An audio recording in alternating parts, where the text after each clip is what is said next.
Hello, good morning, welcome along to Ireland Dame. It is Tuesday the 2nd of April. He's back. Happy Easter. The lovely new Gansey on and everything. Yes, That nice. It's been great, isn't it? He did some new shopping when he was away. Oh, a little bit. Yeah, I'm wearing something roomy today as well. We hope you had a lovely Easter break, of course, filled with lots of chocolate and family time. Now let's kickstart a brand new week. A lovely short week. Here's what's coming up on today's show. Yes, now lots of parents, like myself, have been battling the Easter camp conflict, playground problems in your own home. But how are you finding it with the kids being away? And even we're talking in school now, we've all had the bad influence on our children, or even we're talking about what happens if your child is the bad influence. Coleman Doctor, psychotherapist, is going to be in here discussing all of that at 7:35. It's that sort of person, you know, when your parents are like, don't want you hanging around with them. Yes, exactly. Hanging around with them. How do you deal with that? How do you deal with that even as a parent? We're going to find out in a while. From a speedy new AI voice generator to tech companies facing legal battles on a massive scale. We're discussing all the latest news from the tech world. That's coming up at 7:45 this morning. And at 9:20, we're going to be taking a deep dive into the world of crime with acclaimed journalist and podcaster Nicola Tallant. Alan is over here this morning at the breakfast bar. Hello, darling. I'm over here. You're all the way I'm over here. All the way over there. Now, the days are getting longer. Definitely saw it last night. Fabulous, 8:30 wasn't when it? it start getting dark. So stylist Mandy Marr has a trend forecast for the sunny days ahead. Please let there be sunny days ahead. We'll be getting a scalpel a little later on. That's a facial for the scalp with trichologist Claire Frulham. She's going to explain if this viral trend is worth the buzz or if it's a straight up dud. And we're going to be looking into my scalp. God only knows what's in there. Why? What do you think is in there? What do you have hidden in there? Now, Deric's away with the birds this morning in County Kildare. What's happening, Deric? I'm away with the birds, is right, Al. Welcome down here to Kildare town. And as you can see right behind me, it's a very foggy start out there this morning. Plenty of mist and some patchy frost. Brighter spells will be slow to kick in for the 2nd of February, and then more heavy rain feeding up from the south, persistent at times as we work our way through your Tuesday. So a bit of a bumpy ride in store. Now, Grey Abbey and County Kildare is where we're at this morning, the home of Kildare Wildlife Rescue. They rescue everything from foxes, hedgehogs, otters, stoats, you name it, they have it, including birds. So we're going to be focusing on that a little bit later on this morning. And welcome back from your holidays, Tommy. Good to have you back. It's time now to take a look at this morning's papers. We'll start with the Irish Times. The headline there: Iran claims Israel violated sovereignty, and Islamic Revolutionary Guard Corps commander Mohammad Reza Zahidi was killed in an alleged Israeli strike in Damascus yesterday that demolished Iran's consulate in the Syrian capital. The Examiner leads with no tenants on lower rent scheme. The government needs to revamp its much vaunted tenant in situ scheme as a matter of urgency after it emerged that not a single property had been converted to a cost-friendly after it was launched. Apologies. Arrest me. Defiance of J.K. Rowling as she dares police over new Scottish hate crime law. That's the top story on the Daily Mail. A new hate crime legislation came into force in Scotland. The Harry Potter author fired off a flurry of incendiary social media posts daring police to arrest her. The Sun leads with stabbed to death by boyfriend in Boozer. Sarah McNally from County Longford was stabbed to death at the New York bar Cayley House where she worked, NYPD sources have said. The Mayor's front page, it also goes with this story. Its headline: My girl has been murdered. Darry O'Connor, the mother of Sarah, said, my daughter has been murdered. There is nothing else to say. The Star leads with Costa del Brian.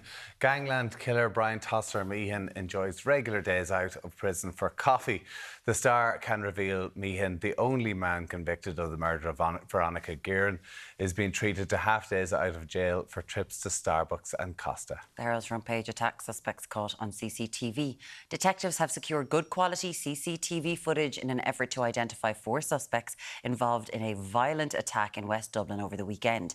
2 men, both Croatian nationals understood to be in their late 20s, were assaulted in Clondalkin on Saturday night. And finally, 3-year wait for a place in creche. Ireland's childcare struggle laid bare. That's the front page of the Irish Independent. Parents face waiting lists for up to a year for creche places for their child, as less than 35% of areas currently have childcare availability, with waiting lists ranging from 6 months to 3 years. There you have it. I know. 6 months to 3 years, insane. Let us know what your experience of this is. Have you been struggling to get your child into a childcare place? 0896 111 111. Send us in a message. I'll talk to you shortly on Ireland AM.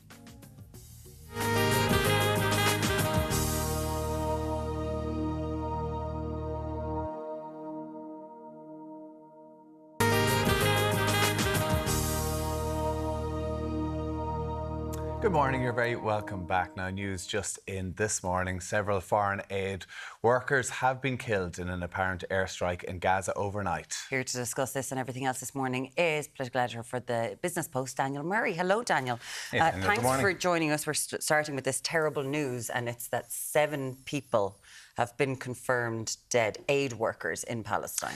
Yeah, more shocking news coming out of Gaza overnight. So several aid workers killed in a strike, and these were a couple of them foreign nationals. We understand so far that the nationalities are Poland, United Kingdom, Canada, Palestine as well, and Australian. So really shocking. I mean, the level of death that there's been in Gaza over the last while and the death of innocents has been really off the scale.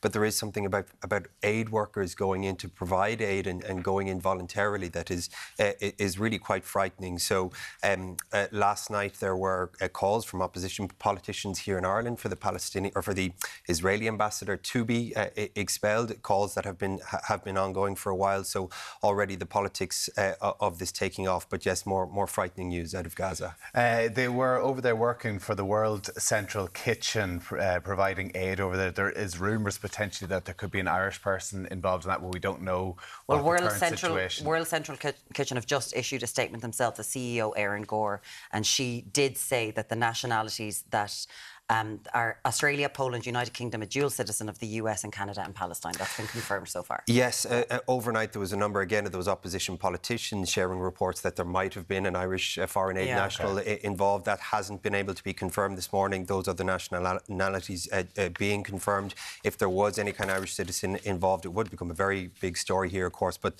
that hasn't been confirmed just yet. But, you know, the deaths of anybody, especially of, aid workers going in to do this kind of voluntary work, the impact it'll have on being able to bring aid into these places. There's starvation across, serious starvation across northern Gaza now. They were bringing food in to these people. So really shocking. And the impact, this is a sea route that only recently was opened up by the Americans to actually bring aid in. So the impact on foreign aid workers to be willing to do this kind of work when the level of risk to them and to their lives is this serious. They coordinate with the IDF to say, we're going to be here this day, so is that they're meant to be protected, not paying... to mind the thousands that have been killed, the actual Palestinian people who have been killed, but they're meant to be able to move around. This is incredibly bad. It is, and similarly, there's been such a large number of journalists killed as well. So it's one of the most dangerous places on earth at the moment, regardless of what background you're from. We'll move on to another story closer to home now. This one, so it's talking about teachers. And it's quite alarming because we're seeing such shortage of teachers around the country already. But over half of newly recruited teachers, according to a new survey, will consider leaving Ireland to work overseas. So the amount of training that's going in to try and bring teachers into the system, Norma Foley's spoken about it, but to think that half of them actually are considering getting the training and then off they go. Absolutely. When you consider the level of shortage of teachers that we have at the moment as well, there's 2,000 long-term vacancies now in teaching posts around the country. So the fact that we have these vacancies, we have on top of that teachers who are being trained and coming in, and then a large number of them looking at going overseas. The reasons that were given in the survey are quite interesting. You know, disillusionment with the work, savings, but high accommodation costs, and it feels like everything comes back to the housing crisis again. You know, so this is something that, you know, obviously teaching happens all over the country, every town and village across the country, but teachers saying that they're finding it extremely difficult to get affordable accommodation in their locality. You can only imagine that's worse in places like Dublin. Apparently, actually, Monaghan, one of the worst places to be able to get accommodation and to get affordable accommodation. So, you know, all of these different solutions that you could bring in terms of being able to pay teachers more and offer them different incentives, it comes back to just having available housing again. 100%. It's everything comes back to housing all the time. And before people are like, oh, these teachers all want to leave, there are valid reasons in this as to why they're like, I can't live here where I'm meant to be teaching. We'd love to hear from you. It also said that 33% of teachers who enter the profession since January 2011, it took more than 3 years to be offered a full hours contract. So they could have been travelling around the country as well. So they didn't know where they were going to be for pillar to post. We'd love to hear from you. If you are a teacher, if you are someone who is doing teacher training, or what it's like in your school, because newly recruited teachers considering working abroad, almost half. 0896 111 111. And if you're a parent and struggling, you know, your teachers are changing, you don't feel they're getting the education that they need as well, that's a big part of it. Another thing for parents out there as well, trying to get their children into childcare, because we're obviously talking about wanting to get back into work, having the baby, but it looks like there's a 3-year waiting list to get your child into a creche. The good news just keeps coming. In some areas, yeah. Yeah, it does. There's a part of this report is that some creches are taking names over 9 months in advance. Now, of course, that's before baby might even be conceived. So it's extremely difficult to be able to do this. We've myself and my wife just gone through this gauntlet ourselves of trying to find childcare in Dublin, and extremely difficult to do. At best, you're going to be put onto a waiting list, and how long that waiting list will be all depends. You're kind of banking on somebody dropping out and you getting bumped up the list. And how do you give your employer a notice when you're coming back to work if you don't know when your child? So you or your wife, you're like, we're having to split this. I want to come back to work, but I don't know when I'm going to be able to come back to work because we have to get a child into childcare. Yeah, absolutely. And in our case, we've a brilliant childminder who actually comes to the house. That's more expensive route to go, but it's something that we've had to do and has worked out very, very well for us. But absolutely, you can't give notice. There are increasingly some workplaces that are having creches attached to the workplace, you know, as a means of, and it's actually an incentive for employees. You see that in some hospitals around the country. So it's very tough if you're a small business. Like, you can't offer these things. You know what I mean? Absolutely can't offer these things. And similarly, we were talking about the accommodation crisis. Like, you're seeing more and more businesses. We heard about Ryanair a number of weeks ago buying up accommodation. So these childcare accommodation, these are the kind of things that employers are having to get involved in now because society isn't able to provide them. But yeah, a 3-year waiting list for some creches, which, you know, by the time a child reached actually 3 years old, you'd be putting them into an ECI scheme and Montessori anyway. So definitely very difficult for struggling parents, and really impacts, you know, not only on the household but more broadly on the economy. This is about both parents being able to choose to work if they want to, and a lot of parents aren't able to do that. Absolutely. And we've got Coleman Noctor who's going to be joining us next to talk about friendship groups and how important it is. But if kids aren't able to get into creches and get into actually socialise with other children, they're stuck in the house with their parents or minders all the time. It's really difficult for them. Another one as well is that there's very few baby care and baby rooms places as well for kids up to just 12 months. Let us know what your take on this. It's looking like Monaghan and Westmeath are the worst for this. 0896 111 111. Finally, this is one that I'm not much good at, but DIY is on the rise to save money. Tell me more. So, not in my household. Apparently, quite a number of people, to try and save money, are deciding to do DIY on their own homes. Now, that's fine, maybe if it's a bit of painting. That's something I've done before. I think I'm well able for that. But then you get into tiling, maybe plastering, like very ill-advised. There's YouTube videos on everything. Well, YouTube videos, Instagram videos. I mean, if you're somebody who's in the market looking for a house, or if you've bought a new house, the algorithms will find you and they will start to push all of this DIY stuff at you. And they do such a good job online that you can be tricked into thinking that you do a good job as well. YouTube video? Because I get it halfway through, get a bit bored, a little bit like the job that I'm doing. Kind of like, get it started. Yeah, getting bored of that. I'm going to need to get somebody in. The housemate fixed a shower this weekend. He fixed a window. It was great. You can my mother loves He's them. a keeper. He's a keeper. You should marry that guy. It was all in my mother's house. She was like, imagine you had your own house. What you'd be able to do would be fantastic. Right. Are you any good?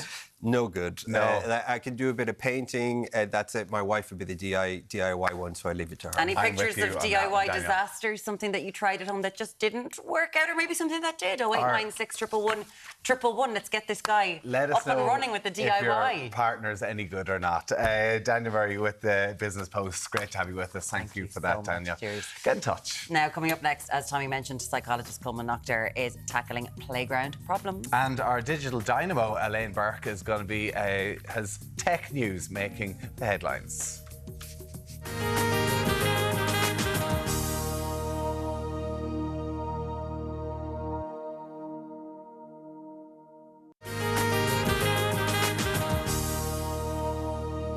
Welcome back. Now, research in 2023 showed a staggering 22.4% of primary school students, they have experienced bullying. Yes, here to discuss what to do if you think your child has befriended a bad influence, or in fact, they are the bully themselves, the psychotherapist Coleman Noctor. Good morning to you, Coleman. Morning. Are we seeing that more and more? Obviously, that's that figure of 22.4% of primary school children getting bullied.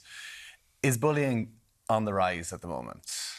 It's hard to know whether we're getting more aware of it or whether it's actually happening more. But what we are saying is that the type of bullying is probably more sophisticated now than it was before. So, like everything else, we're seeing children at younger ages just demonstrating behaviour that previously you would have seen older. So things like you would have seen in second year in secondary school, we now see in fifth class in primary school. So that, again, that idea of that childhood is shrinking. So children are, they're more exposed to things, they're seeing more, they're more sophisticated, and maybe bullying, if I can say it, can be a bit more organised. It's a bit more orchestrated.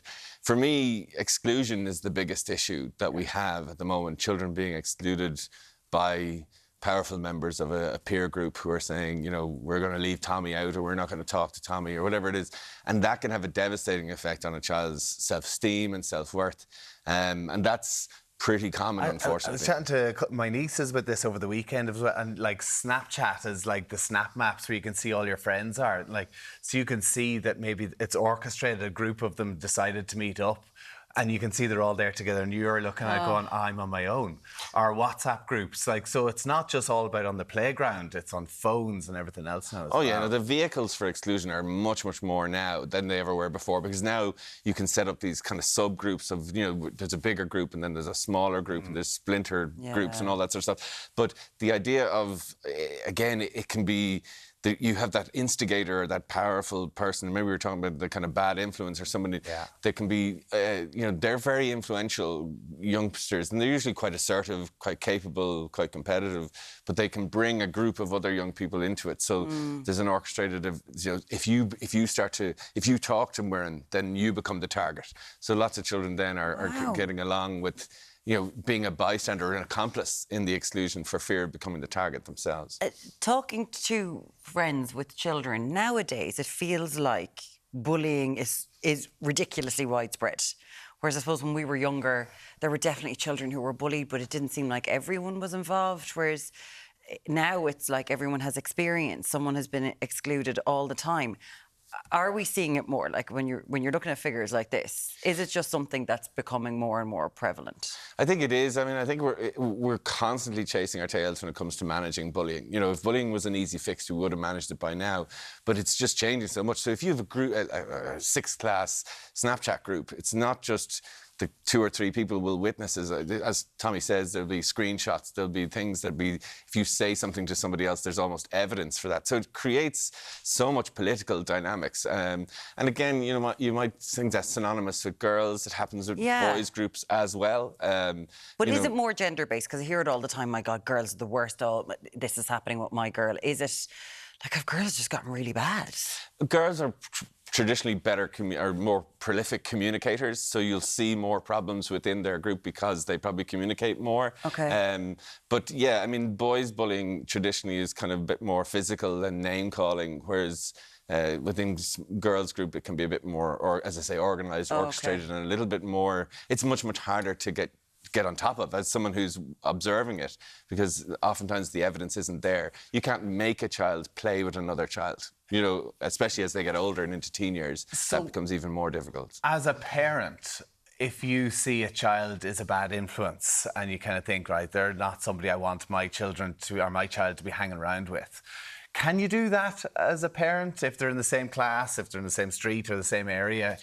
I think it's easier if they're younger, because you have more of an influence over their kind of social environment. As a teenager, it's much more difficult to surveil who your children are. But in a smaller group, if you have a child coming over to your house and maybe they're rude or maybe they're saying things unpleasant, you can kind of guide and coach your child that although they're seeing that in that other child, you don't want your own child to act like that. You can kind of decide who goes on play dates and all that a little bit, stuff. And you have a bit more autonomy around how much time they spend in those cases. What I think is probably more interesting is the idea of, oftentimes in friendship, there's a bossy and a passive kind of dynamic where there's one child who's saying we're doing this and we're doing that, and if your child is that kind of kid who's the I don't mind child who's following the other one, that's something to be aware of. You know, no flower ever grew in the shadow of a tree. So these ideas, these overly controlling, bossy children, if your child is friendly with one of those, it's really important that you encourage your child to have their own voice and to use their own voice, because that can be something that they carry on into adulthood.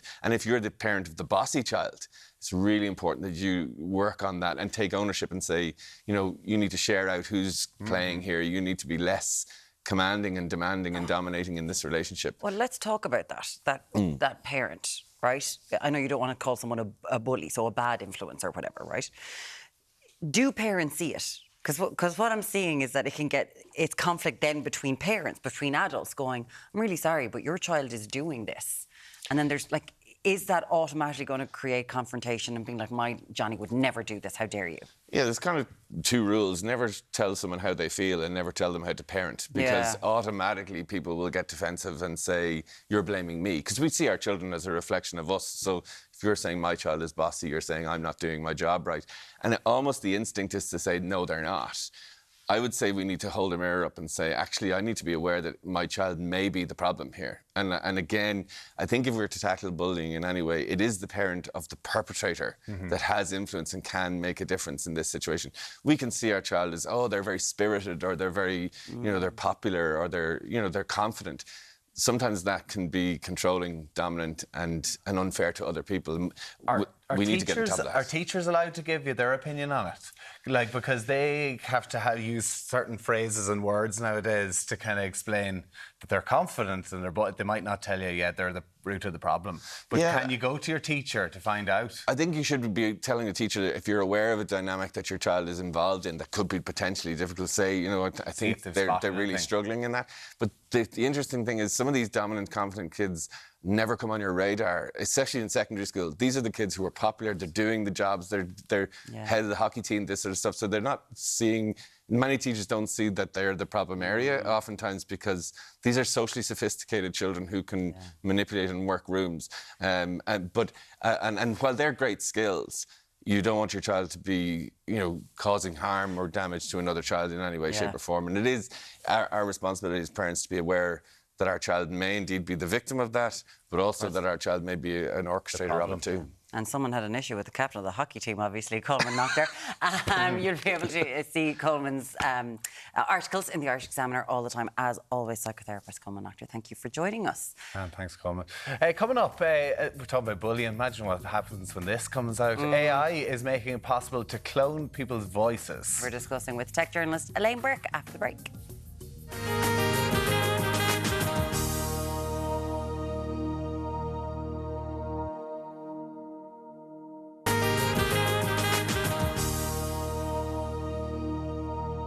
Thanks for staying with us. From a new AI system that can clone your voice to the EU investigating big tech companies like Meta, there's lots of news in the world of tech this morning. So we've got the host of For Tech's Sake podcast, Elaine Burke, with us. Hello, how are you? Good morning, Elaine. Let's start with Apple are being sued by the US Justice Department. What's going on here? Yeah, Department of Justice and a number of other states as well are involved in this case. And it's a massive antitrust case. So it's about a monopolisation of the smartphone market in the US is what they're looking at here.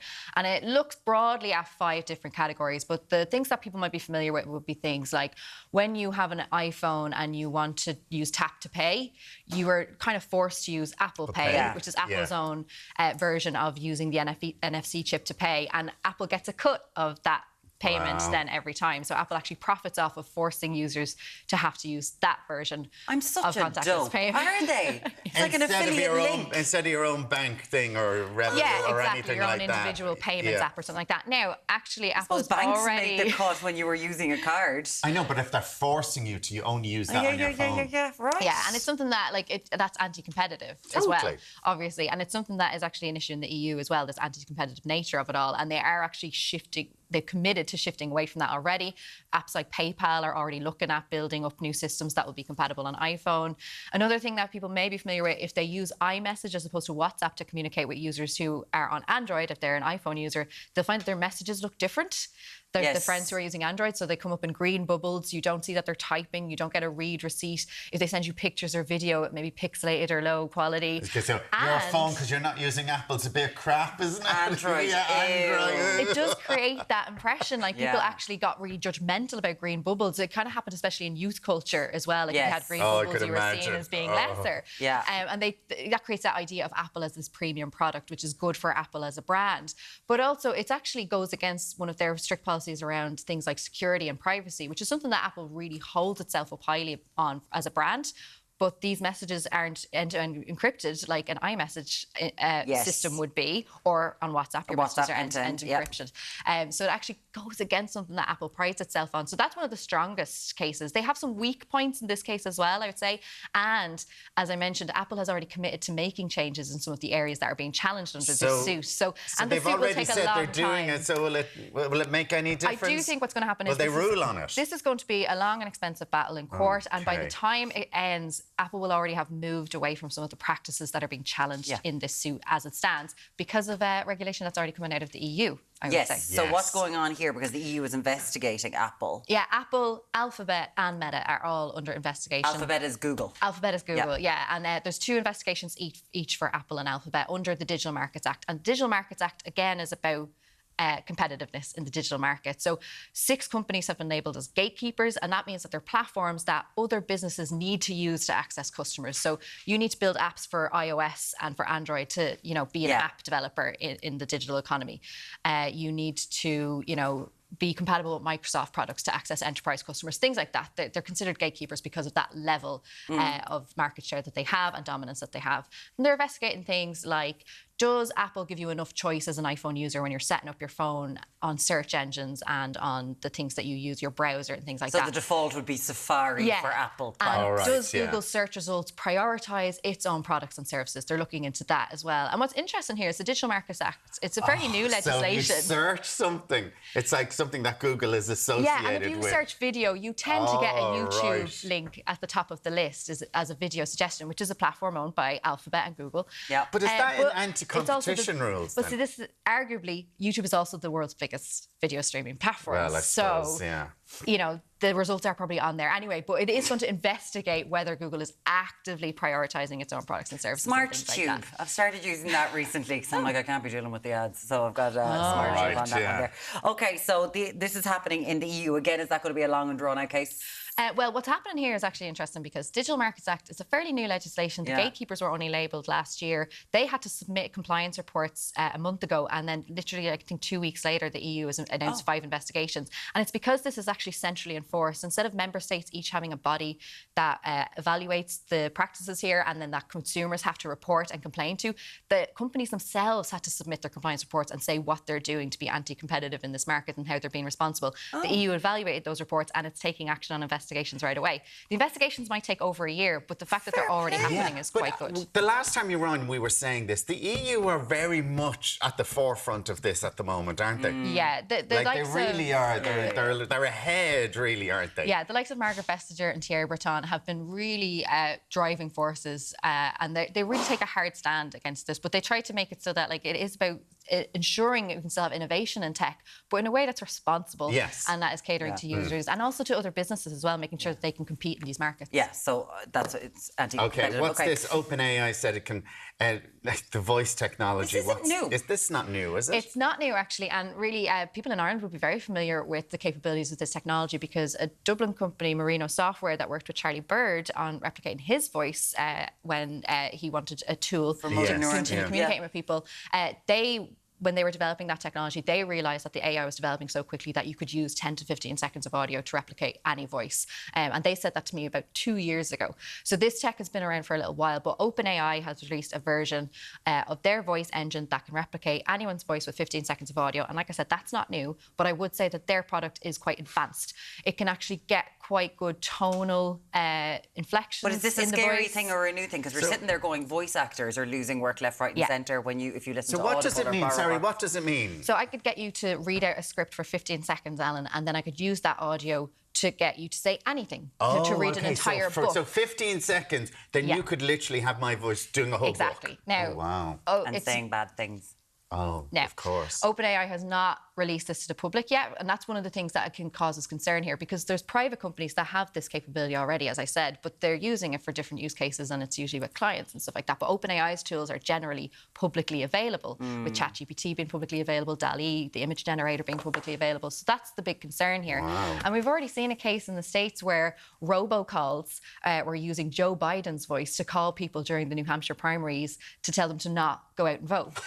Now, I don't know why people would think Joe Biden was part of the telephone rounds doing that. I know, but it just shows something you. that can be done, and if that can be done convincingly Oh, with totally. Joe Biden's voice. A certain amount of people will fall for it.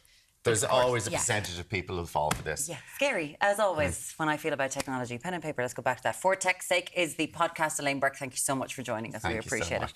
it. Back with you in a minute. Yeah, see you in a few minutes.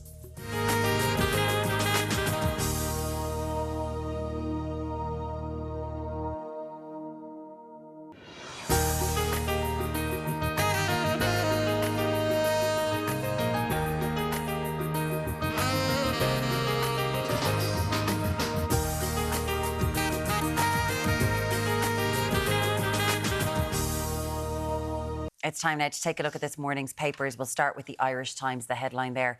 Iran claims Israel violated sovereignty, and Islamic Revolutionary Guard Corps commander Mohammad Reza Zahidi was killed in an alleged Israeli strike in Damascus yesterday that demolished Iran's consulate in the Syrian capital. The Examiner leads with no tenants on lower rent scheme. The government needs to revamp its much vaunted tenant in situ scheme as a matter of urgency after it emerged that not a single property has been converted into a cost rental unit a year after it was launched. Arrest me. Defiance of J.K. Rowling as she dares police over new Scottish hate crime law is the top story on the Daily Mail. As new hate crime legislation came into force in Scotland, the Harry Potter author fired off a flurry of incendiary social media posts daring police to arrest her. The Sun leads with stabbed to death by boyfriend in Boozer. Sarah McNally from County Longford was stabbed to death at the New York bar Cayley House, where she worked, NYPD sources have said. The Mirror also goes with this tragic story. Its headline, "My girl has been murdered." Darry O'Connor, the mother of Sarah, said, "My daughter has been murdered. There is nothing else to say." The Star leads with Costa del Brian. Gangland killer Brian Tosser Meehan enjoys regular days out of prison for coffee. The Star can reveal Meehan, the only man convicted of the murder of Veronica Guerin, is being treated to half days out of jail for trips to Starbucks and Costa. The Herald's front page, attack on suspects caught on CCTV. Detectives have secured, quote, good quality CCTV footage in an effort to identify 4 suspects involved in a violent attack in West Dublin over the weekend. 2 men, both Croatian nationals, understood to be in their late 20s, were assaulted in Clondalkin on Saturday night. And finally, 3-year wait for place in creche. Ireland's childcare struggle laid bare. That's the front page of the Irish Independent. Parents face waiting years for a creche place for their child, as less than 35% of areas currently have childcare availability, with waiting lists ranging from 6 months up to 3 years. Insane. We have a number of texts coming through on that, and even in talking with teachers as well, because of half the teachers that are being trained in this current crop, it looks like, according to a new survey, that half of them will leave, is it? Or want to leave, or want to leave. Look for a position abroad. Natalie says, my husband is a qualified English teacher and an SEN ed teacher, special education needs. He teaches from age 13 to university level. We moved from the UK to Kilkenny. He's finding it difficult to get a job teaching here, as you have to be registered with the Teaching Council. That's fair enough. So we are going through that at the moment, and then actually finding a position is another story. So there's a fully qualified teacher who's moved from the UK, and they're finding it difficult to get a position. Even though there's massive shortage here. Just need to speed all of that up. Speed all that up, yeah. Bernie, a secondary school teacher usually only gets permanent contract if they've taught in the job for 2 years. The contract is granted in the 3rd year. Most people in other jobs get contracts after a number of months. This needs to be changed. Why is that? Do we know? I don't know. Do we know? Does any? But like, what is the rationale behind that? There's levels that you have to reach, number of teaching hours under your belt, maybe. But surely, if any job you go into, you're on probation, maybe 3 month, 6 month contract, and then you're off. Well, maybe maybe position. there's a lot of part-time positions that people have gone off on career breaks and they can't give you the position because the person's on career break. Yeah. But what if the position is there, but you can't get it for 2 years? You have to be in your 3rd year to get it. 0896 111 111. Get in touch with us, yeah. Let us know. We'd love to know why. We were talking to Coleman Noctor about bullying. There's a few texts coming through on that, but I'd like to get to this one as well. That is very important. But DIY mishaps.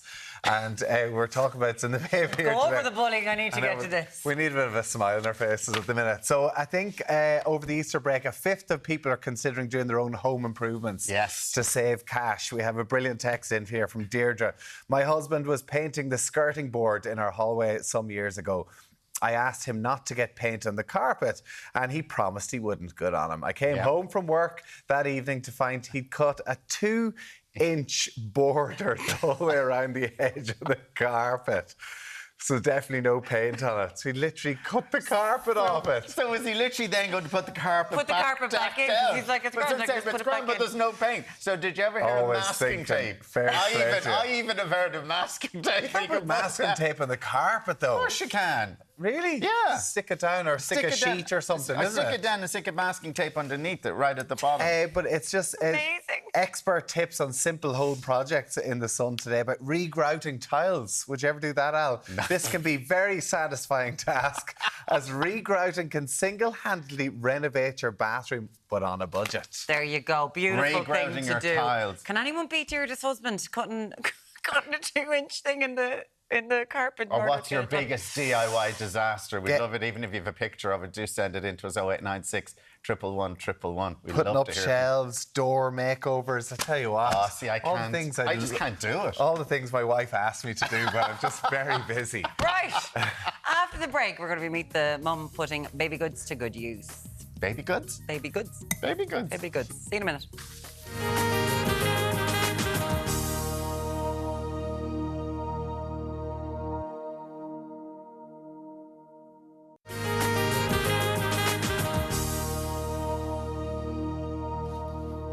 Good morning, you're very welcome back. Now, life in direct provision is a reality for many asylum seekers here in Ireland, with many parents in those circumstances unable to afford necessities for their families. Louisa May Hanrahan, founder of Let's Match Mums, joins us now to discuss her group, which aims to help mothers in direct provision in Ireland alongside service user and volunteer Zibusiso Lunga. Hello, good morning. Good morning. Lovely to have you here. Thank you so much. Louisa May.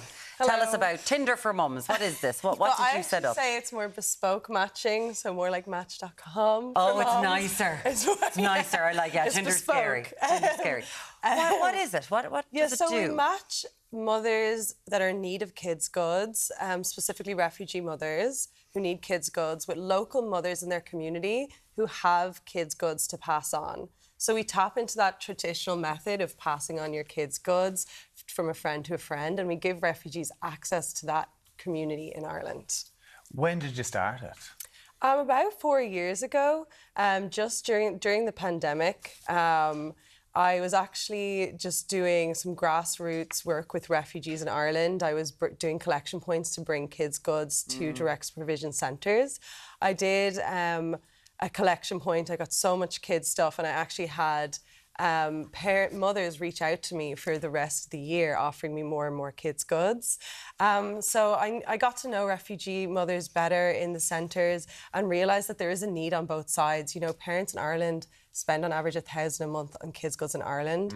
So there's so much stuff out there. Kids change 7 sizes in the first 2 years of their life. So they're constantly needing stuff and needing to get rid of stuff. And at the moment, there's no real way to ethically recirculate kids' goods in Ireland. Most charity shops don't sell pre-owned kids' goods.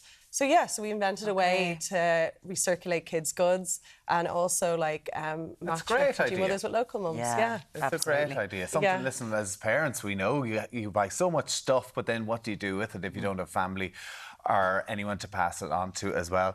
Zibusiso, great to have you with us this morning. Obviously, you're in direct provision at the moment. Yes. You moved over, I think, in 2022 with your son.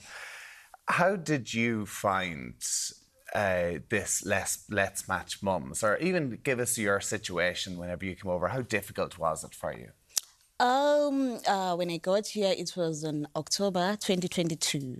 Yes, I was in the City West Trans-City Hub. That's where I was with my son. He was 1 year, 3 months by then. Yeah. So when we got here, it was winter, like, you know. And when we get here, remember, some of us, we just flee from wherever we come from. We don't have clothes and we don't know the weather for here. Yeah. So when I got there were just people who were talking about, let's match moms. There's a group called Let's Match Moms. You can register there, you can do that. Then I was like, okay, let me just try it out. So that's when I registered. Then within 2 days, I was matched with a mom who came with lots of clothes, toys for my son. And, you know, I was very happy. Because I can imagine, like, you don't have much more than the clothes on your back. And you're like, I need to keep my baby warm. We're in Ireland now. Yes, yes. And the weather, you know, it was terrible by then. A shock. And, yeah. So when all this happens, how was your relationship with the person, with the mother who came? Like, because again, you're alone here. Yes. So you're meeting someone who's local. Was that nice to have a chat?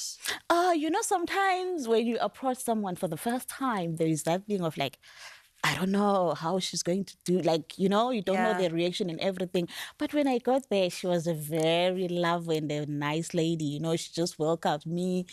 I felt so, you know, so welcome. And I was like, okay, you know, there are nice people out there.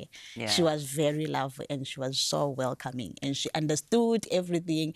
And, you know, it was just wonderful. It must be wonderful, because I'm sure it can be an extremely daunting time for you. I mean, you've left Zimbabwe, you had a 1-year-old son, you'd lost everything.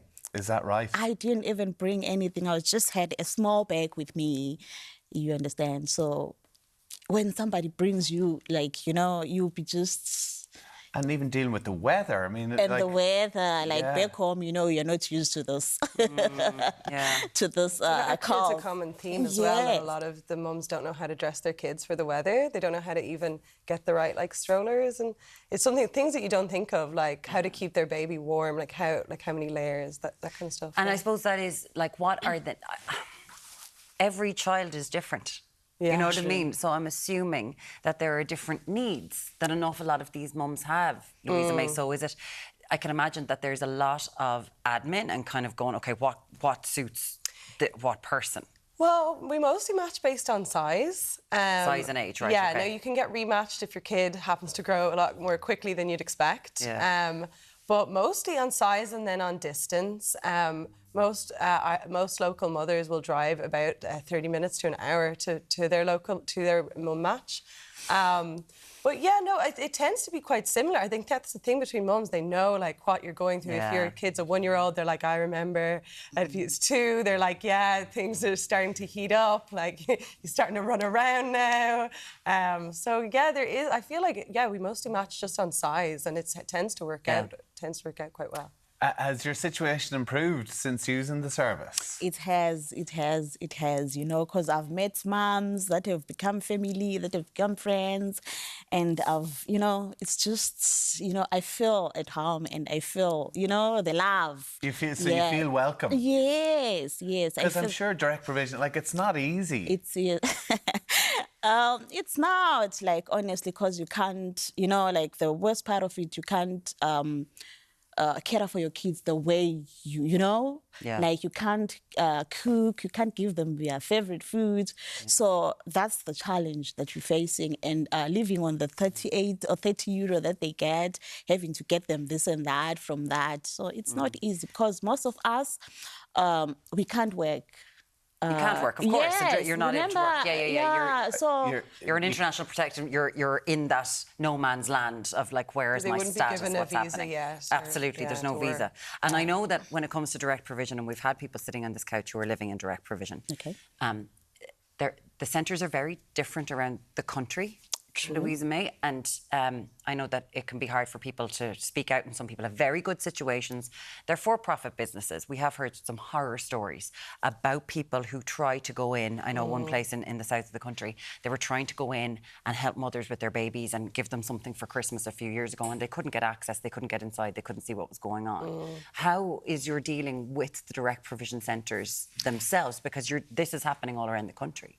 Yeah, so I actually don't deal with them. I would have some managers that I talk to. But has it been fine for people to go in and out? Yeah, it's been fine. They'll maybe meet outside a centre, or I wasn't really allowed into them when I started doing the collection points. Now, there is some managers that are super supportive, but yeah, generally we advise to meet outside. Why is that?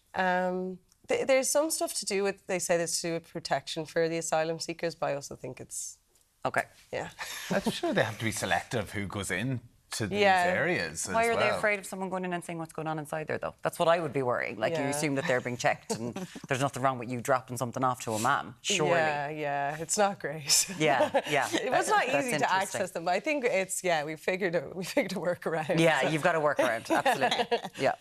You do a bit of volunteering then as well? Yes, I do volunteer. They bring the stuff to me, then I distribute to the mothers in the centre. Okay. Yeah, so what we have sometimes is mums set up their own collection points and bring them to centres, and then people... So not only do they match with the mom, then they're like, well, right, I'll do a wraparound of my friends or in the community. Okay. And then they'll actually... So they set up their own, drops. Yeah, which is... Because then, of course, when you're finished with the clothes or whatever you have, you can go on to that can go on to a younger. So it's circular. It can keep on going on with things. Oh yeah, often the refugees who sign up become giving moms as well. But yeah, no. Also, then the local moms will set up their own collection points and everywhere.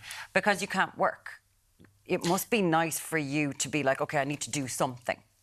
Oh, yes. The other reason for us not to work as mums, it's not easy, with childcare. Of course. Childcare. So, yes, we get the permits to work, but sometimes it becomes difficult. Who are you going to leave your child with? What about Ebonwe? He's nearly 3, I think, as well. Will he go to school? Has he made friends and things over here? Okay, I got a creche for him recently. Okay. So now he's attending creche. He's made friends there. He's a very lovable boy, running up and down everywhere. He's always, he's a very energetic child. So he's made friends. Wherever he goes, he makes friends. So you must be delighted. Leaving Zimbabwe, coming to Ireland, big culture shock. But, he's getting an amazing opportunity. You both must be so happy. We are very happy. Yes, we are. Brilliant. Well, Brilliant. hopefully And out of direct provision soon. Listen, Let's Match Mums is what we're here to talk about as well. If people want to try and get involved as well and do a really amazing service, it's letsmatchmums.com, or you can find them on Instagram as well under the same name. Thank you so much for coming in, Louisa May as well, and Zibo Siso and your little son, Ebonwe, as well. Great to have you both with us. Thank you. Thank you so much. Thanks so much for coming in. Cheers. Thank you.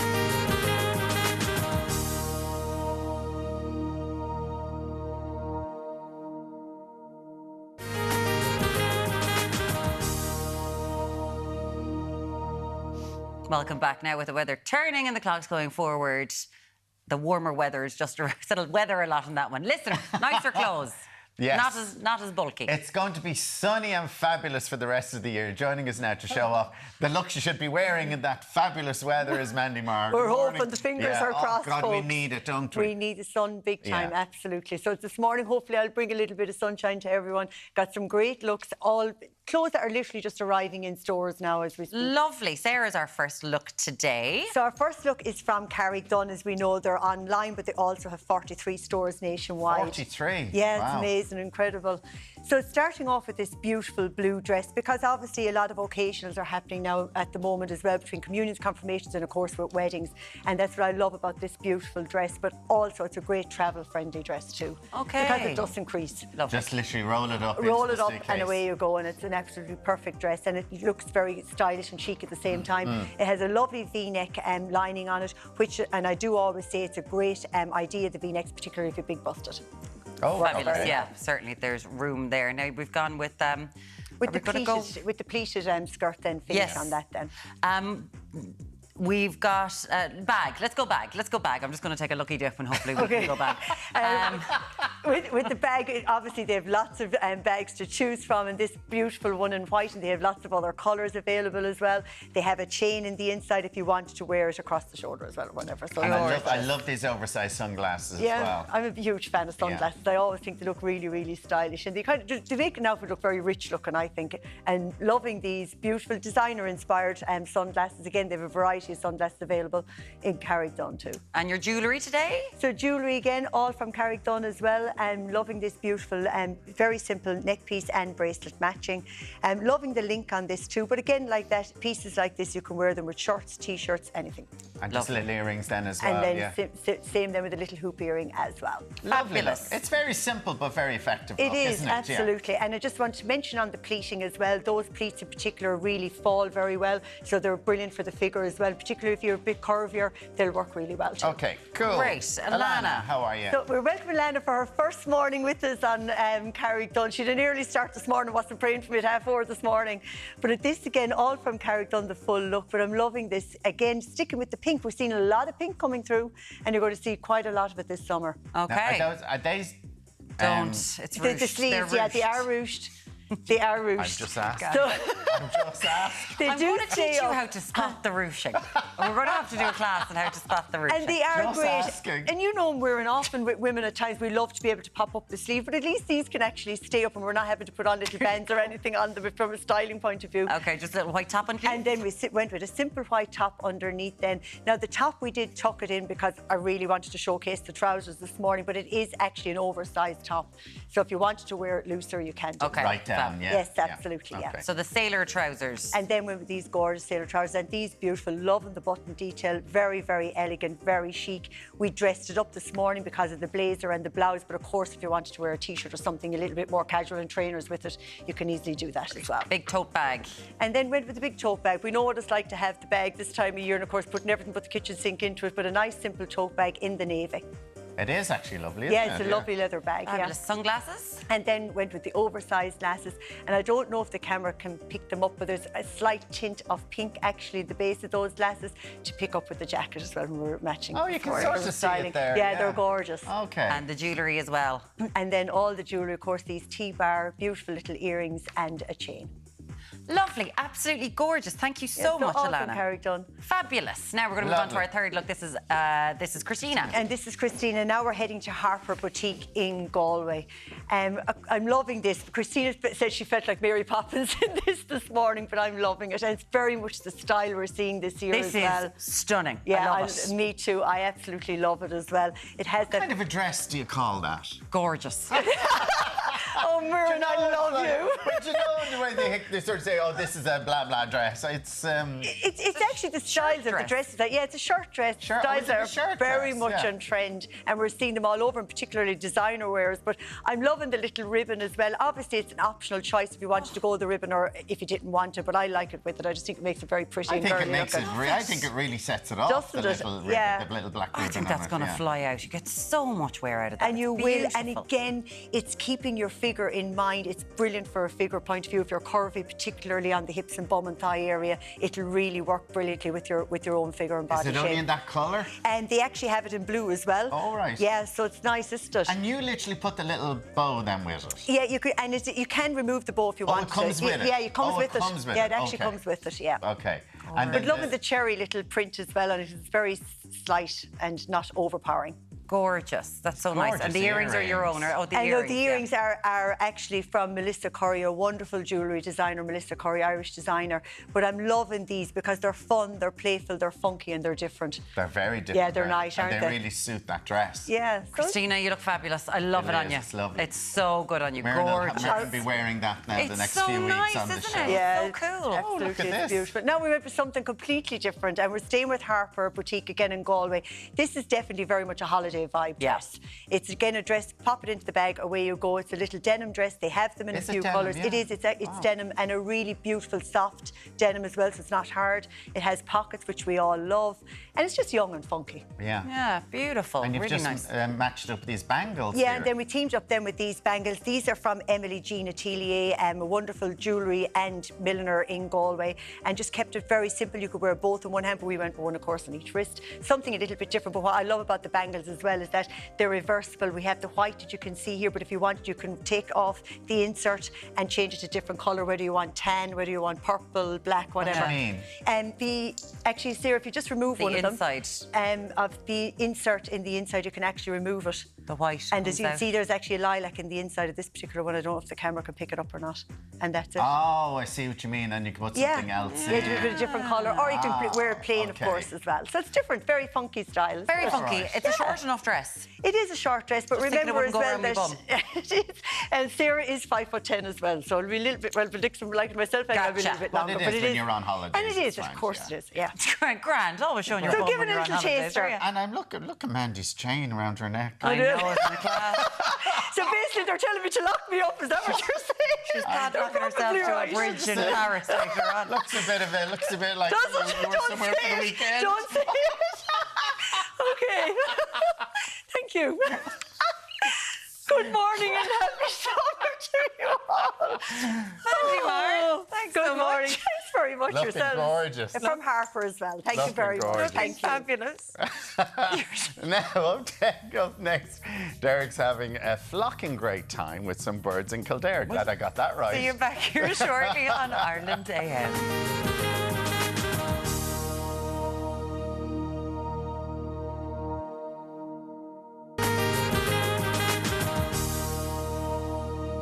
Ready for 9. Tommy's putting in his order for Jack O'Keefe. I want chicken at 9 o'clock. You got caught on air saying it. Now, we're over to Deric now, who's in Kildare getting a lesson on how to help Ireland's injured wildlife. Yes, he's been at the Kildare Wildlife Rescue all morning taking a look at the great work they do, which means we're going to get a few minutes Deric, how are you getting on? Yes, good morning to you and welcome down here to Kildare Wildlife Rescue. Dan Danaher is with us. Where's that name from, Danaher? Munster Evan. Oh, just out the road here just out the road, in Kildare. Anyway, Dan, tell us about the Wildlife Rescue Centre here itself. Yeah, so we're based just outside Kildare town. We've been open just 2 years now. So Wildlife Rehabilitation Centre look after native Irish wildlife and we get them back out into the wild. How many animals and birds have you got here at the moment? At the moment we have 80 between pigeons, swans, hedgehogs, foxes, badgers, otters, and we'll have about 500 probably in the next couple of weeks as well. I suppose you're into breeding season at the moment, and you were telling me a lot of animals and birds get orphaned, right? Yeah, so this is orphan season, which is the busiest season for wildlife rehabilitators, and that's when birds and animals are breeding. And there's a lot of human impact, so that's why we get those animals in.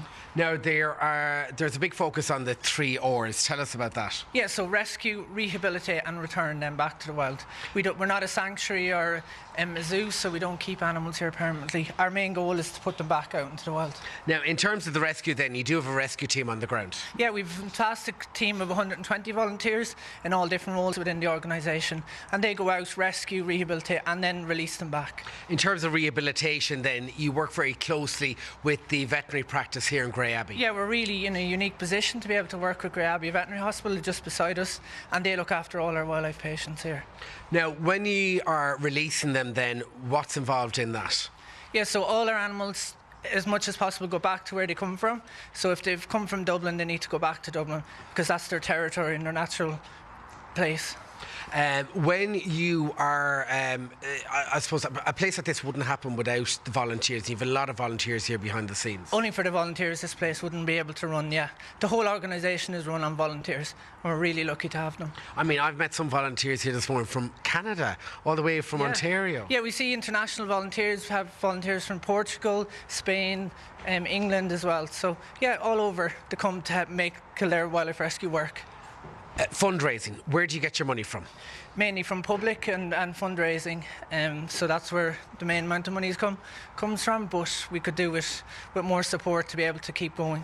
I mean, when you're talking about the amount of money it takes to get a place like this up and running and keep it going? Like, what are we talking in terms of figures? Yeah, last year was 85,000 to run the rescue. So this year there'll be a bigger demand on us, so it's going to really increase. So hopefully we can get more supporters on board to help us.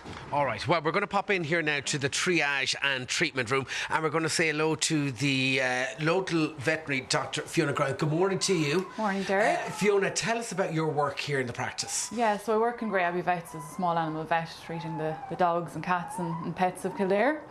Then a lot of the wildlife as well. Okay, so when you're not working in the practice full time, you give your spare time to the rescue centre. Yeah, come up here and help do the veterinary work here. Yeah, treat the animals and give them the treatment that they need.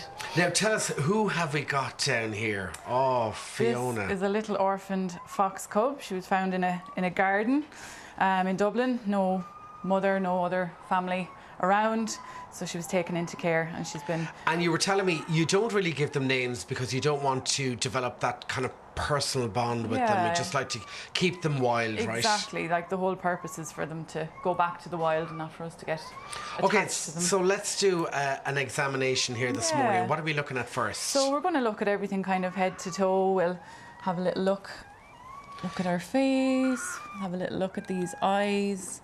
They're only open about a week.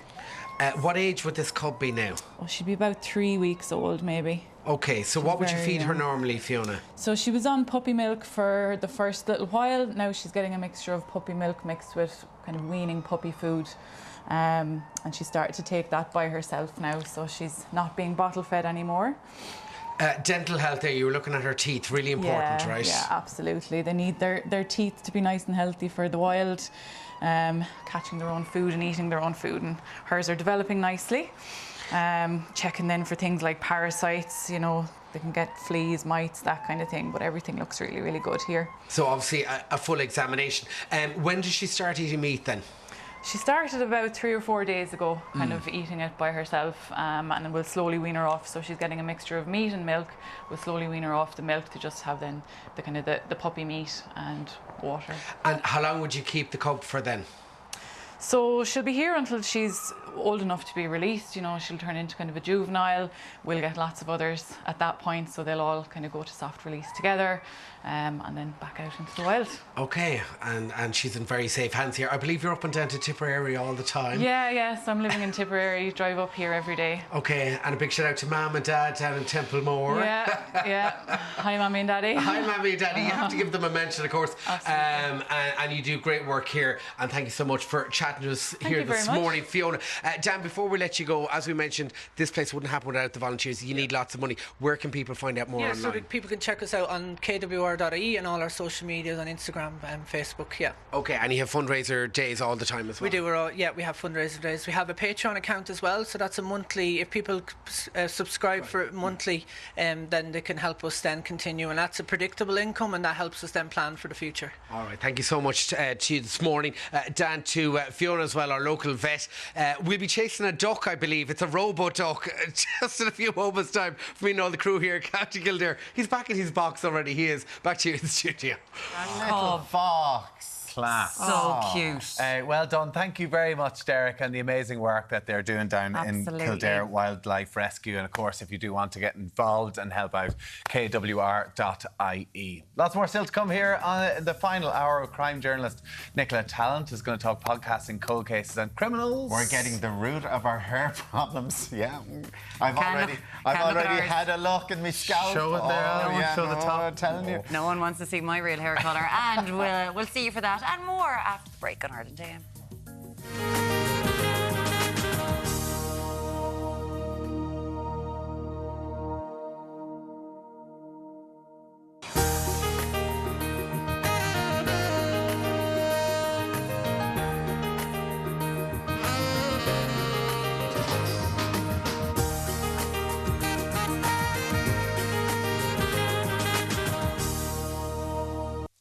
Hello, welcome back to Ireland AM. Now, we've been talking about a whole load of things this morning, but one of them is about the story about newly recruited teachers. Half of them are considering working abroad. This is according to a new survey by the Teachers Union, and this is down to various degrees, not being able to get a job, cost of rental, all that kind of stuff. Loads of text in on this, Tommy. What? Text. Yes, thank you, Myrne. Helen I give a rundown of the story and then one of you says a text message out. Oh, sorry, I thought you were going to start. My daughter has a level 8 degree in early childhood education, works as an AIM support staff member. That's Access and Inclusion Model in the ECI service, which is Early Childhood Care and Education Scheme. Jeepers. I mean, honestly, no wonder. This is why you wanted hard me to get into this. She loves her job, but now is looking to leave. She cannot get a mortgage. Her job is not recognised by any government department, and she must draw social welfare during school holiday breaks. Oh, God. So this is the thing, and we were talking earlier on about people trying to get into the teaching business and not getting a full-time job until their 3rd year. Now, I know there's probably is reasons for it, but we were sort of saying in most jobs you have a 3-month probation or 6-month. Why 3 years in the teaching service? David said, I'm 21 years service done, or civil service one. I'm 21 years done with the Defence Forces, and I'm retiring shortly. My wife is a primary school teacher. I looked into retraining as a teacher as I'm only 44. Retiring at 44? In the Defence Forces. I decided against it and it was going to cost 16,000 euro for the first 9 months. There's no financial assistance to help older people who'd love to become teachers and retrain. We've heard it time and time again how much it does cost to become a teacher when you're outside of the school system. You're shocked at him retiring. What age did you retire at? I haven't retired. You retired from one career, didn't you? I did. But so he's just retiring from one career, going into another like yourself. Well, he's not, obviously, if it's costing 16,000. Hopefully he'll get to do something. Yeah. Go on, give us about our DIY. We were talking about DIY mishaps. Mary says it can't be classed as DIY, but her mum was out and the next thing she discovered a phone call and there were people coming to stay. So she rang my dad and asked him to take the duvet cover off the duvet, put the cover in the washing machine and bring the duvet up to the dry cleaners. When my mum got home, she found a sopping duvet in the washing machine and he brought only the duvet cover to the dry cleaners. To the dry cleaners. My mum was morto that the dry cleaners thought that she was that posh. Clean this Clean duvet that, please. with nothing else there. Fantastic. Poor old duvet drenched. Love it. Thank you for sending in your text messages this morning. Brilliant. Thank you so much. On the way, investigative journalist Nicola Tallant. She's going to be tackling Ireland's criminal underworld. We'll see you back here very shortly.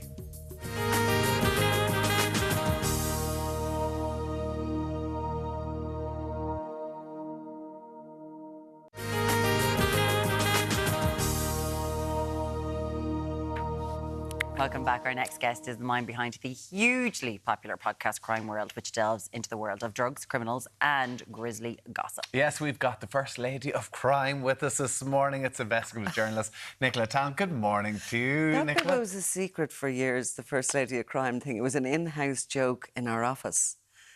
Until somebody, flock, they used to call me, you see, when I'd come in. Oh, here's the flock. Oh, like First Flotus. Lady of Crime. And Flock. it was, exactly. So it was this in-house joke, and then, of course, it made it into a headline, and now...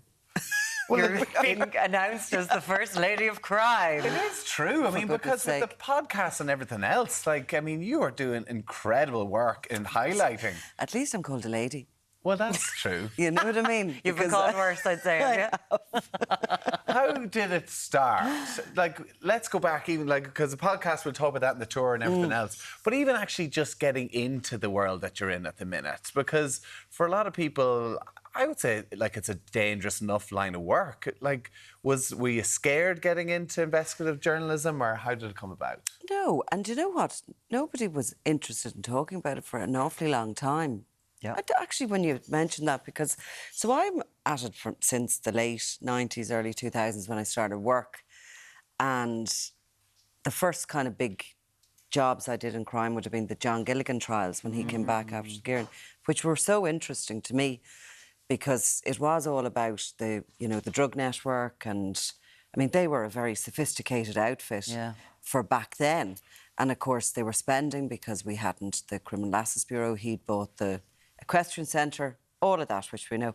So that was the beginning of it. And then it was just a totally normal job. It is a totally normal job, but all of a sudden everybody seems to be interested in it. And I don't know whether that's because we've got more interested in crime. Well, can you tell me a moment where you noticed there was a difference? That how it was being consumed was different. You're like, there's a different demographic paying attention to this now. There's more people who are in the ins and outs, because there has been globally, we have seen that there has been an uptake in people interested in true crime. Well, I definitely would say to you that 2016, the Regency Hotel. Gotcha. All of a sudden, people, I remember being in a hotel up in Kildare, actually, and these golfers had come in and they were having their steak dinner and all after it. And they were chatting to one another. I was at a different table and just listening to them. And there was some conversation about those Kinahans. And I thought, wow, that's like they've come out of the sort of the estates and the areas where they're kind of, you know, getting the full force of the effects of what they're doing. And they've moved into the public minds. Yeah. No matter what the class was. Yeah. So that definitely was a huge... I think probably you have these huge moments in organised crime. You had the Kieran murder of 96, and this Regency Hotel thing. It was a real wake-up call.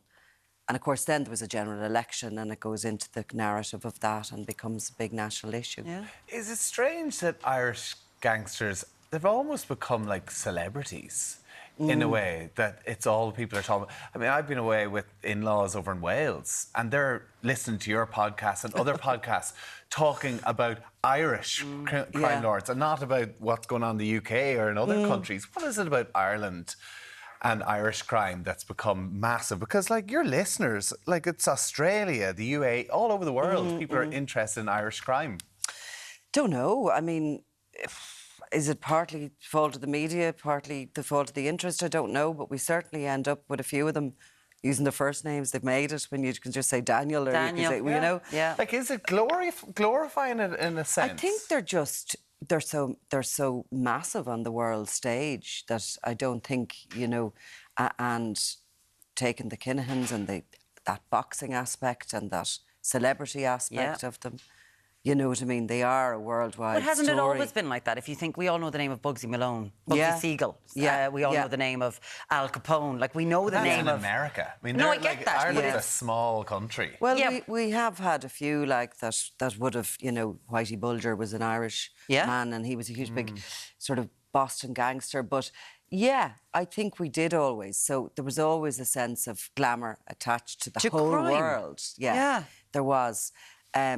But, yeah, there's an intimacy in this country about it. We're a small country, so you do have a chance of walking past these guys or knowing somebody that lives near them, or, you know, we all know somebody who knows somebody who went to school with their kids or whatever. So there's a bit of an intimacy, and maybe when you can connect that way with them, you find them kind of, you're ever more interested. Yeah. I mean, even we had the portrait artist who has come on with the portrait of Jerry Hook, the monk as well. You know, you wonder where that would happen. From your point of view, though, like, have you, like, because you know these people, probably know them quite intimately, quite well. Have you ever felt threatened? Well, like, some of them are threatening. We always talk about criminals as them, as if they're just one sort of personality, but they are loads of different personalities. So some of them are openly threatening, and some of them just aren't, but probably are, you know, quite dangerous and would, you know, if you did anything on them, you'd know not to do that, basically. But there's all sorts of different personalities in it. But I don't know. I suppose I'd like to think that I haven't been in much sort of threat of late, which is a nice way to be, but you can never let your guard down. Of late, you always have to sort of be aware that things can change like that. Wow, yeah. Things can change like that, you know, so you can't totally relax. But yeah, things have been good, and the podcast has gone down really well. I think it sort of makes you more human. Yeah. The other way around, backwards, because sort of all the criminals hate me too, or they think that I'm just this awful creature too. But I think the podcast sort of makes you a little bit warmer or something. And come here, you're great in bed. Sorry? Great in bed. Sending everyone off to sleep with your dulcet tones. Maybe not so great in bed. Well, everyone wants to take you to bed. This is what we're hearing. That was the ultimate curveball you were hitting me with there, like, you know, on morning TV. I told you things are upside down. She came in and Alan was like, "Are you off to Coppers? What's going on?" That's exactly top. But dressed in the dark. But this is this is a huge bit about true crime, because the voices that are successful in true crime are these calming voices, because you're talking about such horrific things. Hadn't considered that now. This is my theory of all the things I listen to. And people are using you as a sleep aid. All the time I get told that, and I don't know whether to be, is it kind of like, should I be really deeply insulted or just, you know, constantly people are coming up to me going, oh, my husband listens to you going to sleep at night, or my wife listens to whatever. So yeah, they do. People listen to that late at night and nod off in the middle of it. Very good sleeping aid. I should charge for that, actually. You should charge for that. Have mindful apps and everything else to charge monthly thing. Like it is, like, congratulations, because the podcast, it is absolutely booming. Like, we have 1 million streams a month and stories from all over the world with it as well. In Ireland, though, like, when we're seeing offences increased by 44% in just the final quarter of 2023, like, crime is on the up. Like, you're not short on stories in this country, are you? Never. And I mean, you could literally just kind of race in and, you know, just come up with 3 different topics to talk about. Yeah. But the thing is, you kind of need the background. You need to know, you need to be sort of train spottery like I maybe am at this stage, and having, you know, you can pick up a story and know the background of the individual and be able to talk that through. Whereas, you know, that's the thing about a podcast. You need a little bit of intimacy with the subject. You can't just throw out 10 minutes. No. Or, you know, do a few sound bites. You need a kind of a lengthy discussion. You've been doing this for such a long time. You know, you have all the bank of knowledge there, so you can... And Niall Donald, who does a lot of the podcasts with me, he is sitting on a news desk, which is very... He's seeing everything coming in and, you know, how stories are kind of merging and coming together. So, and he's also a long time at it and very knowledgeable. So if one of us kind of struggles, the other can pick it up and... But you are kept on your toes. We'll get to Cocaine Cowboys in just a second. But because there's this new element to it with crime and the far right, you're seeing links between the two now that you're reporting on. For sure. And there's there is a criminal element that has, you know, that is in the far right, for sure. And but it's thought out. It's to distract the police force. Kind of in a wider way, and it sounds a little bit conspiracy theorist, but it's the truth. I mean, these organised crime groups, the big ones, are sophisticated enough that they invest, but they're not investing. They are investing, obviously. They're money laundering, so they're investing in products, but they're also investing in the likes of the far right to allow them agitate, which sucks up the resources of the police in particular areas, and that they're undoubtedly doing that. I mean, I can see the links with certainly, you know, large criminal organisations and individuals who are very, you know, out there agitating. 100%, yeah. Really interesting. Fascinating. Listen, your Cocaine Cowboys show as well. Listen, we're a world leader, which is frightening to say in terms of supply demand of cocaine. There's obviously huge demand to come and see your show, but you're all over the country with it as well. Like, how is it a funny show? Is it like very serious? Like, what's the show all about? Yeah, it's a bit of both actually, because it is, people are coming for a night out, so you have to sort of entertain. So the first half of it is the story of how we became world leaders in the cocaine market in both supply and demand. So it's kind of like going through the ages of those first cocaine shipments that washed up on the beaches and talking about, you know, couriers and characters basically that put us on the map. And then the second half is much more light-hearted. We kind of go behind the whole door to see where they spend their money, some of these cocaine cowboys, what sort of bling they like, and the various sort of, you know, I suppose more light-hearted stories. But it's always kind of a little bit of, you are talking about organised crime, always have to be aware there's victims at the, you know, at the heart of it. So you always have to kind of make sure it's a balancing act, you know, not to make too much of it and always to draw it back to the series message. You are going around the country. Cocaine Cowboys going to be in Galway on the 6th of April, Killarney the 13th, and Waterford the 27th. MCD.ie for more information. Of course, you can hear Crime World. She's up five times a week. She's at this stuff. Nicola Making you fall asleep. Making everyone taking her to bed. It's been a pleasure. Thanks so much. Having you on, Nicola. Thank you so much, as always. Congratulations.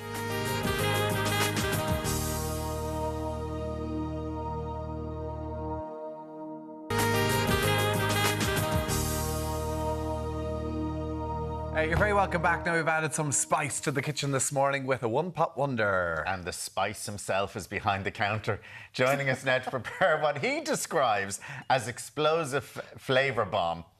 There you go. Is that what it is, Jack O'Keefe? Oh, it's a an spice bomb. explosive flavour bomb. It's not that spicy now. Okay, am I It's going class. to like die here?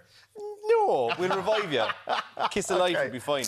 What is it? What are you calling this? Look, it's a kind of a South Indian-inspired dry curry. You can see the one here I prepared yesterday in the pan. It's the spices have kind of reduced down onto it. It's gotten sticky, it's spicy, it's fragrant, it's sweet, it's sugary, it's amazing, right? It's a great one if you have teenagers around the house or if you just want a fun date night, if you don't want to go for curry. Tommy is watching you there. Can you see the sweat beading off his forehead? Scotch bonnets. It's got everything in it this morning. It's not very spicy, no. You're not meant to curse, huh? Right. We'll show you how to make it. Look, I went a bit heavy-handed in fairness now last night. It's isn't it? But you don't have to do it as hot as I did it. Now, I have a very high heat tolerance. I love spicy food. I love hot wings, all that kind of stuff. So I love that. Right. So we have a pan, nice dry pan. I've all 3 stages of the recipe here so everyone can see it. Coconut oil goes in. Right, good lump of coconut oil, melt it down. Because we're going South Indian, that's why I'm going to use a lot of coconut oils and stuff like that in it. Let that melt down. As that's melting down, we're going to take our spices. I'm leaving them whole. My earpieces popped out with the heat.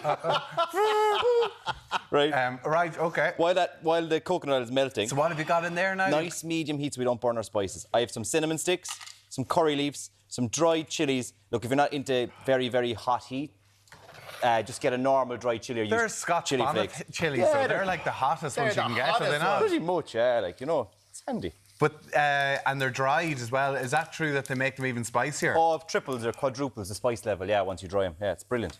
So pop it in like that, just toast it off until it's fragrant, right? You've cumin, you've fennel, you've cinnamon, you've curry leaves, and you have chili. In on top of that, once it's nice and fragrant, add some diced onion, 2 diced onions. Toss that all around. Oh, it's not too bad, obviously. You're grand. You've got the glass of milk beside you. And then a nice hefty amount of garlic and ginger paste. This is just the garlic and ginger paste in the jar from the Asian market. You know, you can do it yourself at home with a grater. We'd say about maybe 6, 7 garlic cloves and a big tub of ginger. Mix that all in. If you see it sticking, just add a little bit more coconut oil to it. You're gone very quiet, lads. Are you liking that? It's very spicy. It'll make the perfect kebab at home, you know? He says it's spicy, it's spicy. My nose is running. Should have done this during the flu season. Let that cook down until it resembles something along those lines. So you enjoy spicy? Would you, if you're going for a curry, would you be I getting... order stuff off the menu. Do I'll you? order a fal, which is a Sri Lankan curry. And like they'll look at you and they look at my big Irish head and they go, "Oh no, not for you." And I'm like, "Yes, for me, I love it." But Jack, they can't taste the food. Your mouth's just like don't know, I can't taste that now. My mouth is burning Really? so much. That's mild now to me. That's No, like a 6 or a but 7. You can't taste anything. It's just like hot in the back of your throat. What's that thing? It's a chicken. That's another Dry chili, right? Okay. Right, so you boil that or cook that down Saute that down until they're nice and translucent, maybe like 3-4 minutes. Okay. Pop in a few whole green chilies into it. When you don't chop them up, they kind of release a more of a subtle flavour, kind of a smokier flavour to it. Cook that in, and then leave that for about 4 to 5 minutes. Once you get your onions and everything to this stage, that will turn into that. Within about 6 to 7 minutes, we're going to add in a teaspoon of Kashmiri chili powder, which gives it a lovely red colour. Chilies, right? A teaspoon of normal chili powder and a teaspoon of turmeric. Pop that in. And in on top of that, some chicken thighs. It is actually very hot now. My eyes are running here. Mix all that in. Right. Right? Get it all coated nice and evenly in the spices. So whatever happened to just like mild chili powder, garam masala and turmeric that's and there's your curry? exactly it. If you're not into the No, really, Jack, really hot seriously, stuff. there'd be very few people who'd be able to do this now. I like manage that heat. If you want, remove the normal chili powder. The Kashmiri chili powder is a must because that's actually not spicy. It's more like paprika. Kashmiri Chili powder, yeah. It's a way more milder. You get it in every good spice shop Asian market. Swap out the other chili powder for garam masala. That will really reduce the heat in. Right, okay. Right? Once you get a nice colour on it like so, add about 100, 200 mils of water in it, bring it to a simmer, put a lid on it, and leave that cook down for about 10 minutes. So you wouldn't put chicken stock, you're just putting plain water in? Just plain water into this pot, Okay. right? Now, once it's cooked down and reduced like that, finish it off with a little bit of butter. Obviously, it's me. Right. and then sweeten it out with some of this lovely stuff. It's called jaggery. It's a cane sugar from India. Tell us about this. Right, so it'd be very interesting for people at home to watch YouTube video of how they make this. It's fascinating to watch. It's almost therapeutic. Comes up on my TikTok stream all the time. Right. So it's a Jaggery. cane sugar, yeah, and it has a beautiful fennelly, licorice kind of flavour to it. And all I do is I just take shards off it like so. And you buy it like And that, pop and it you'd in. have that for months, years. Yeah, like it should only last for about a month or two if you're using it regularly. And could I like grate that over my Yes, my over cereal? porridge. It's fantastic over porridge. Actually, yeah. Yeah, no, I'm not messing. And It's what's it actually called? really cool. Jaggery? Jaggery, yeah. You get in all good Asian markets, right? Once the butter and everything is coated in, grab some of your lovely chicken thighs. Make sure you don't put any of the whole chilies in. Pop it down the naan bread. Okay. I won't be having any more. You've got some nice chutney and stuff as well with it. Yeah, loads of mango chutney, loads of yogurt. I might have another one. Go on. Right. Why not? Pop that down at the top. Yeah, loads of yogurt. Loads actually. of yogurt, yeah. Loads of yogurt. Get that drizzle. Cover it, yeah. Because that actually, if it is too hot, that cools it down a bit, doesn't it? And then What's that on the top? Some mango chutney now going onto it. Mango chutney. And then some raw red onions, some cucumber, and then you can put some scallions and some coriander onto it. Beautiful. No, Jack O'Keefe, gorgeous. go. What do you call it? Just a South Indian inspired spicy chicken. Right, well, I'm going to have my second round of that now, Brian. And I certainly won't. Oh, that's delicious. way too It's hot very for me. hot. It Way is too very hot for me. hot. Jack, thank you for nearly killing me off this morning. That's very good of you. Coming up. There you go. You take it away there, Al. Trichologist Cara Fulham is testing our scalp. She's giving us a scalp facial. We'll see you after this break. Are you not dying after that? No.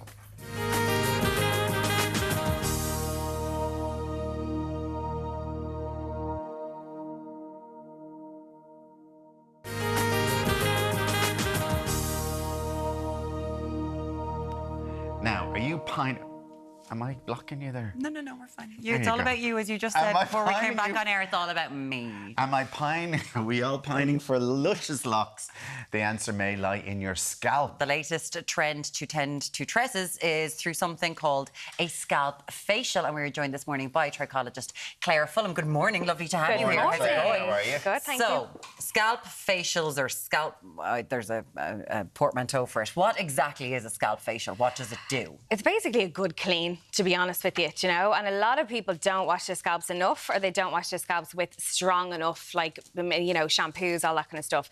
So it would be, there'd be elements of exfoliation, there could be steam involved as well. We've got footage of one as well, we'll be able to see. All that kind of stuff, and they would deeply, deeply cleanse your scalp. There's a big element of massage in it too. So, you know, stimulating the hair follicles, making sure that we're getting, you know, a nice amount of blood up there as well. But you can see, like, it's a deep cleanse. Now, they're being very rough there. I don't know if I'd agree with being that rough, you know. There is loads of ways to exfoliate the scalp without being physical about it. But they're so popular all over the world. Hugely popular. So if you do that to your scalp, will that encourage hair growth? 100%, yeah. So Unless should we there's be doing it every day, maybe just giving our scalp a little rub? Yeah, if you have like a little scalp brush or even just a hairbrush at home, make sure it's relatively clean. Yeah. And every single morning, stamping your scalp to bring blood up there. Stamping.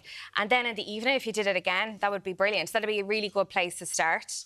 But yeah, we should be encouraging the blood flow up there as much We've as possible. seen those little, Claire's brought them in before. Yeah, the little brush things. And that you you just, I do that every day. I Yeah. love it. Do And you? it's very relaxing. So relaxing. It's very, very, doesn't very have to be in the relaxing. morning, does it? So you could be sitting watching telly and doing Whenever it? you find time, do it. Do you know, that kind of way. Morning and evening will be best. But if you're sitting there watching Coronation Street, do it. Yeah, You know? But as you said, this is for a good clean because, like your skin, stuff is building up in your pores. 100%. Your scalp has more sebaceous glands than your face does, and most of us wash our face twice a day.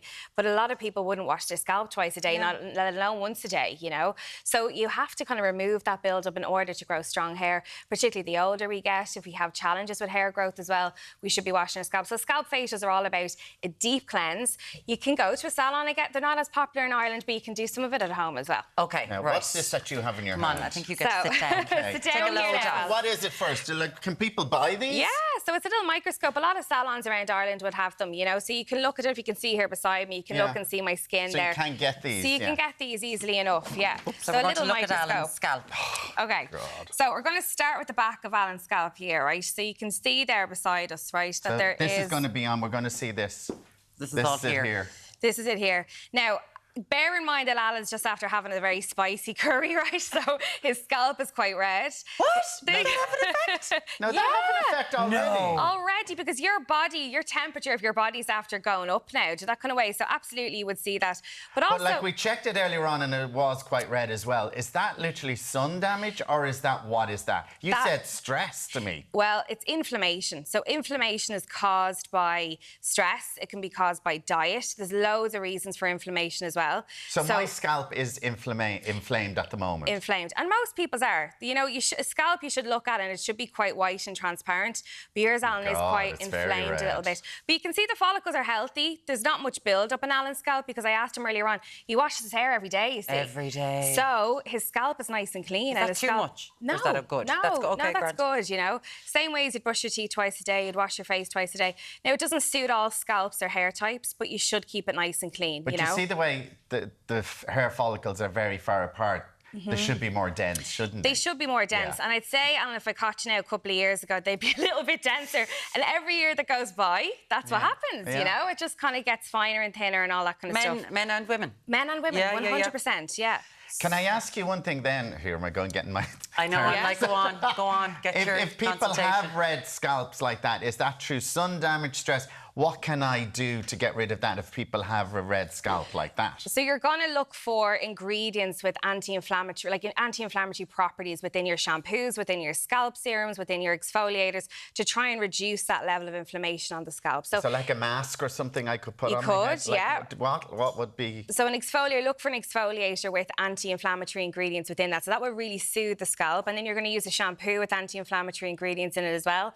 That will take it down. There's loads of vitamins as well out there that will reduce inflammation in the body too. So for everybody else, not just we'll do a private but like if people might have scalps like that. I know. They just mightn't be able to see it. But we're just wondering inside, if you're doing a scalp facial, so you examine it, what's the next step? Most of the time it would be like some sort of steam to kind of open the pores of the scalp and all that kind of stuff. So they'd put something on you to open up those pores. Then they would do a level of exfoliation. As a trichologist, I would lean on chemical exfoliants rather than physical exfoliants because physical exfoliants could really harm the scalp and damage the barrier of the scalp. Okay. And then they would give you a really good scrub. So a lot of them would do like 2, 3, 4 shampoos. So that kind of way, they'd leave a shampoo on the scalp for a number of minutes as well. Then they give you a rinse and then they do what we all love the most is a gorgeous massage. Oh, yeah. Head massage. So that's your time to have a little nap then. Massage. Can I ask you, we were talking about shampoos there. Can shampoos aggravate your scalp? Oh, yeah, of course. And then how do we know? Is it because it gets itchy or...? It would get itchy, it would get tight, you know, your hair wouldn't sit properly, it would just look a lot different and feel a lot different as well. So a lot of shampoos won't suit you. So you have to try and figure out what kind of scalp you have in order to match it up then with the perfect shampoo. Okay, so there's one thing. We talk about serums here on this show. Will you show us how to... Because I have a serum now and I've started to use it. I've got one from my mum. Show us how we do the serum. Which is this? So this one is a density serum, okay? So this is an anti-aging serum. So every woman... Thank you. Do you want a sip of it as well, Alan? Can you put it on the face as well, yeah? So, like, literally what you do is you get your little scalp brush, you'd give it a nice kind of massage, all that kind of stuff, get the blood flowing up there, and then you would pop it onto the scalp. So I'm just going to pop it all along Alan's scalp here. You'll find tiny little bits of water on it, but nice and soothing, like not too... It's lovely. It's just like little coldness going. So you just had about a third of the pipette, tiny little, and then you just keep on placing it all over the hair. And Alan, if you just put your head back there, you don't rub it in, do you? You don't have to rub this one in because it's so water-like, you know. So this one will just literally disappear into the scalp and go down into the follicle. This won't work without it going into the follicle. Do you know that kind of way? So you're just gently popping it all over the scalp like that. And what does that do for the hair? So this will protect against density. So the older we get, you'll see that, you know, if we're to look at my lovely 35-year-old hair or 36-year-old hair, it will be like a certain density, you know, and it's 20 years on, 30 years on from that, the density is less. Yeah. So this will protect against density. If you've grey hair, white hair, all that kind of stuff. How long do you leave that in for now? You leave it in for night. You go to bed. Go to bed now when you go home. Leave it in. Okay. And you can get up the next morning and put a different serum on your scalp for the morning time. Yeah. So really, really important. Yeah. Feel nice. Just feels lovely and cooling. Yeah. After the hot curry that you blew me head off. Absolutely gorgeous. As always, thank you for coming in and being so practical. Thank you so much. Just leave that there. Leave Claire it there. Fulham, trichologist. You can find you online. Trua on Instagram. On Instagram. Yes, Make thank sure you. you find her there. Thank you so much. There you go, Tommy. Have it. Coming up Don't on touch tomorrow. it, might fall off.